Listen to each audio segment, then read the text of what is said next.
And our political standard is one person, one vote, where voters choose their legislators. But in the last generation, has the opposite been true? Gina Passarella with ALM explains. I'm gerrymandering, and I approve this message. And I'll bring change and hope or whatever by picking my voters and redrawing district maps to ensure I always get reelected. Heck. Our anger at politics is real. We live in a society where the people fear the government when the government should fear its people. People might not say, I'm mad and gerrymandering is the reason, or I'm mad we need redistricting reform, but the things they tend to be mad at are things that gerrymandering produces. And what's making us angry is something most of us don't even understand. What do you think about gerrymandering? I think gerrymandering's a great guy. Gerrymandering is a very insidious, horrible thing for democracy because it encourages extremes on both sides of the political spectrum. So I wouldn't say redistricting is killing our democracy. Gerrymandering, I think, is a big threat to our democracy. In a word, gerrymandering is redistricting gone haywire, where state legislators unfairly redraw voting maps to favor their own party in state and federal elections. It goes back to early America when Virginia Governor Patrick Henry finessed redistricting to pit James Madison against James Monroe. It didn't work. Madison won and eventually became our fourth president.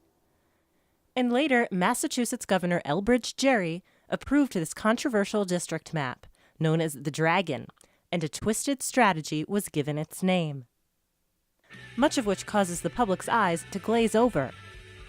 But it's become so critical, news programs, TV talk shows, even comedians are taking it seriously. What are we looking at here? We are looking at a blow-up of Cumberland County.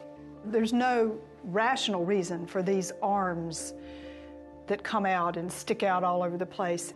I wish we could go back to the time when the voters chose their legislators instead of legislators choosing their voters through the redistricting process. Constitutionally, districts are supposed to be compact and contiguous.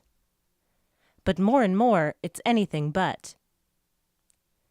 Is the nation serious about getting rid of its gerrymandering hangover? You're bluffing. The solution to gerrymandering is that people have to care more about their state representatives, because whichever party controls the state legislature, for the most part, gets to control the boundaries. And who draws the boundaries really decides who gets elected to Congress and to state legislatures. But at the end of the day, in 2021, we're going to be faced with having to draw new lines for our state legislature and Congress. We got to fix the process. We've got to get it right. So vote for me, gerrymandering. Probably definitely running unopposed. As Americans lament the gridlock in Congress and Washington, D.C., they may have gerrymandering to blame.